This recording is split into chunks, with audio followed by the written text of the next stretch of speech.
1200 दिनों में बनाया जाने वाला टाइटैनिक सिर्फ 2 ही घंटों में क्यों डूब गया?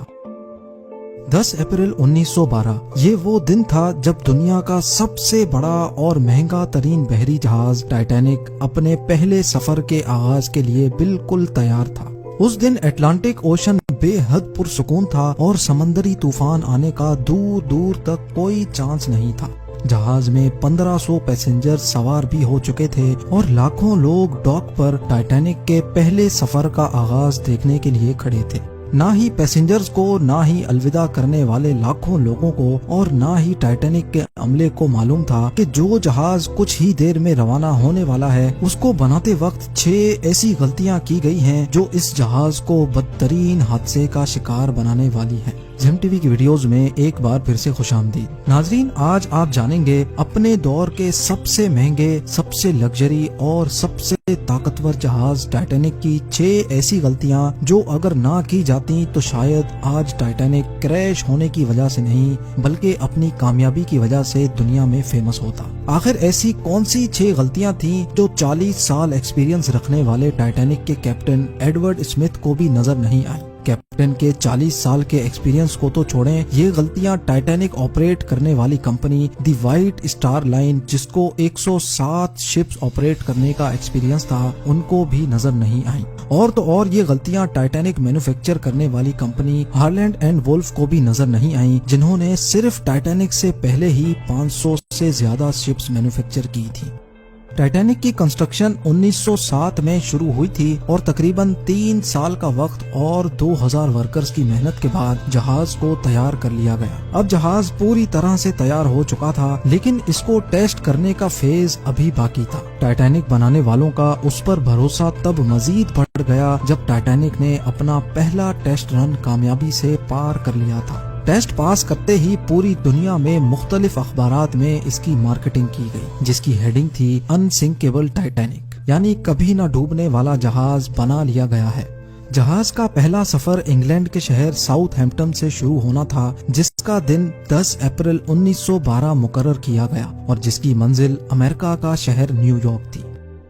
टाइटैनिक के इकोनॉमी पोर्शन में सफर करने की कीमत $30 जबकि फर्स्ट क्लास में सफर करने की $150 थी, जो आज के दौर में 3,40,000 रुपए बनते हैं। इस मार्केटिंग के नतीजे में यकायक सारी टिकट्स बुक कर ली गईं और आखिरकार वो दिन आ ही गया जब टाइटैनिक अपने पहले सफर का आगाज करने वाली थी। मिस्टेक नंबर 1, दोपहर को ठीक 12 बजे टाइटैनिक ने अपने पहले सफर का आगाज कर दिया और साथ ही टाइटैनिक की गलतियां सामने आना शुरू हो गईं। कैप्टन स्मिथ को मालिकान की तरफ से डेडलाइन मिल चुकी थी कि किसी भी सूरत में 17 अप्रैल तक यानी सिर्फ 7 ही दिनों में न्यूयॉर्क पहुंचना है। इसी वजह से कैप्टन ने जहाज की रफ्तार शुरू से ही बहुत तेज रखी थी और यही थी टाइटैनिक की सबसे पहली गलती। कैप्टन स्मिथ को मालिकान की दी गई इंस्ट्रक्शंस और प्रेशर की वजह से न्यूयॉर्क जल्द से जल्द पहुंचना था, क्योंकि ये टाइटैनिक का पहला सफर था और अगर वो न्यूयॉर्क टाइम से ना पहुंचते तो टाइटैनिक की रेपुटेशन को काफी नुकसान होता। दुनिया की कोई भी गाड़ी हो, मशीन या फिर जहाज, उनके कई ऑपरेटिंग प्रोसीजर्स होते हैं, जिनमें स्पीड लिमिट भी इन प्रोसीजर्स का एक पार्ट होता है और वो पार्ट टाइटैनिक के सफर के आगाज में ही वायोलेट किया गया था। थोड़ी ही देर में जहाज साउथहैम्पटन के पोर्ट को इतना पीछे छोड़ गया कि अब दूर दूर तक नीले समंदर के अलावा कुछ नजर नहीं आ रहा था। मिस्टेक नंबर 2, अब टाइटैनिक को चलते हुए 3 दिन गुजर चुके थे। फ्रांस और आयरलैंड में थोड़ी देर के स्टॉप के अलावा टाइटैनिक पिछले 72 घंटों से मुसलसल न्यूयॉर्क की तरफ बढ़ता चला जा रहा था। ये 14 अप्रैल 1912 की शाम थी। समंदर पर हर तरफ खामोशी और धुंध छाई हुई थी, जिसकी वजह से विजिबिलिटी भी काफी कम हो चुकी थी। उसी रात एक और बहरी जहाज जो कि टाइटैनिक से कुछ घंटे ही आगे था, उसके कैप्टन ने वायरलेस पर टाइटैनिक को समंदर पर तैरती हुई चट्टानें यानी आइसबर्ग्स के बारे में वार्निंग दी थी। एक्सपर्ट्स का मानना है कि ये वार्निंग कम से कम भी 6 बार दी गई थी, लेकिन वायरलेस ऑपरेटर्स की कोताही की वजह से इंतहाई इम्पोर्टेंट वार्निंग्स इनसे मिस हो गई। उनके लिए शायद ये नॉर्मल बात थी, लेकिन यही थी टाइटैनिक के अमले की दूसरी गलती, क्योंकि टाइटैनिक अपने तर्ज का पहला लग्जरी जहाज था और इसमें कई वीआईपीज भी मौजूद थे। इसी वजह से ज्यादातर टाइटैनिक का अमला फर्स्ट क्लास पैसेंजर्स की खिदमत में मसरूफ था। اگر ان وارننگز کو سیریس لیا جاتا تو آگے کا پورا سین ہی الگ ہوتا۔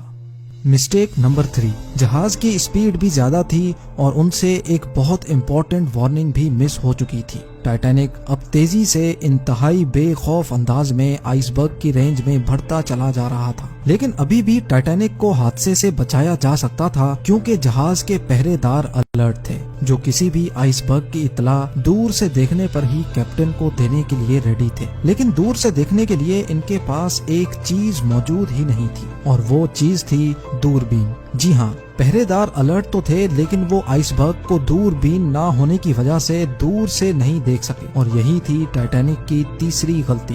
آئس برگ کی خبر کیپٹن اسمتھ کو اس وقت ہوئی جب جہاز کے پہرے داروں نے خبر دی کہ جہاز کے بالکل سامنے ایک فٹ بال فیلڈ کی سائز جتنا آئس برگ ہے، لیکن اب بہت دیر ہو چکی تھی کیونکہ آئس برگ انتہائی قریب آ چکا تھا۔ مسٹیک نمبر 4، کیونکہ اٹلانٹک اوشن میں اکثر شپس کو ایسے آئس برگز کا سامنا کرنا پڑتا ہے جس کو بڑے بڑے بحری جہاز آرام سے ہینڈل کر لیتے ہیں، شاید کیپٹن اسمتھ نے بھی یہی سوچا تھا۔ آئس برگ کی خبر ملتے ہی کیپٹن اسمتھ نے جہاز کے انجن بند کرنے کا حکم دیا اور ساتھ ہی ٹائٹینک کا رخ بدلنے کا بھی آرڈر دیا۔ بے شک کیپٹن اسمتھ نے آئس برگ سے بچنے کی بہت کوشش کی، لیکن فاصلہ اتنا کم رہ گیا تھا کہ کچھ بھی کرنا فضول ثابت ہوا۔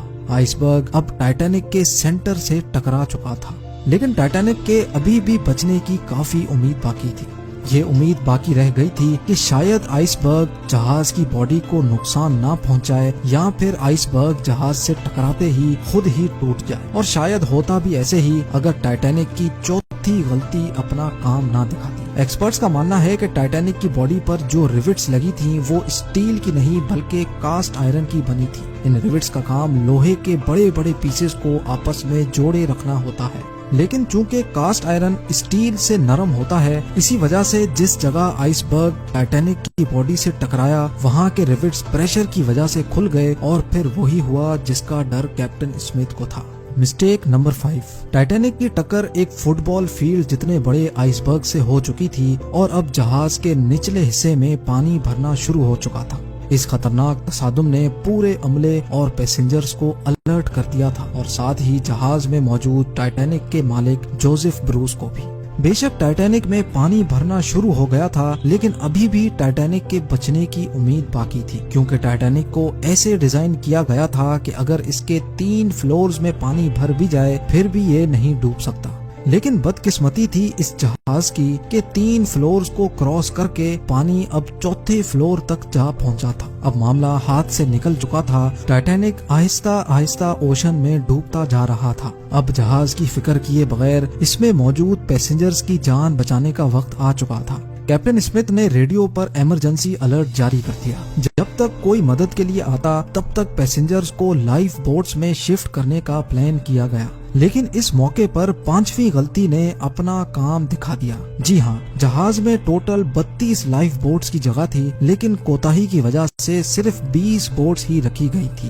پیسنجرز تھے 1500 اور بوٹس تھی صرف 20۔ مسٹیک نمبر 6، ہر طرف افراتفری کا عالم تھا اور ہر شخص ان چند گنی چنی کشتیوں میں سوار ہونا چاہتا تھا۔ 12:45 پر پہلی ایمرجنسی کشتی سمندر میں اتاری گئی، لیکن یہاں ہوئی ایک اور چھٹی غلطی۔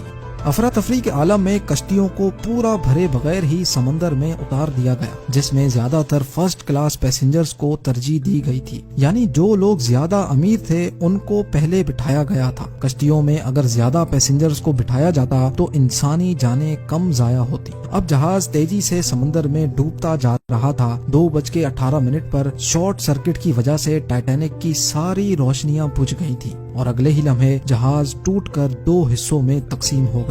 یوں ٹائٹینک کو سمندر کے اندر مکمل طور پر ڈوبنے کے لیے 2 گھنٹے 40 منٹ لگے، اور اس طرح 1500 لوگ اٹلانٹک اوشن کے ٹھنڈے پانی میں ڈوب کر مر گئے۔ آپ کو ایک اور بات بھی بتاتے چلیں کہ پانی کا ٹیمپریچر اس وقت -2 ڈگری سینٹی گریڈ تھا، مطلب اگر پیسنجرز اس ٹھنڈے پانی میں چھلانگ بھی لگاتے تو بچنے کا کوئی چانس نہیں تھا، کیونکہ انسان اتنے کم ٹیمپریچر میں 30 منٹ سے زیادہ زندہ نہیں رہ سکتا۔ کہا جاتا ہے کہ مرنے والوں کی تعداد 1500 سے بھی کافی زیادہ تھی، کیونکہ جن لوگوں کی جہاز کے عملے سے جان پہچان تھی ان میں سے کافی لوگ جہاز پر بغیر ٹکٹ سوار ہوئے تھے۔ जिंदा बच जाने वालों में सबसे ज्यादा तादाद बच्चों और खवातीन की थी। दूसरी तरफ कैप्टन स्मिथ था जो सारा वक्त लोगों की जान बचाने में लगा रहा और वो आखिरी आदमी था जिसने डूबते जहाज से छलांग लगाई थी। उम्मीद है जन टीवी की ये वीडियो भी आप भरपूर लाइक और शेयर करेंगे। आप लोगों के प्यार भरे कमेंट्स का बेहद शुक्रिया। मिलते हैं अगली शानदार वीडियो में।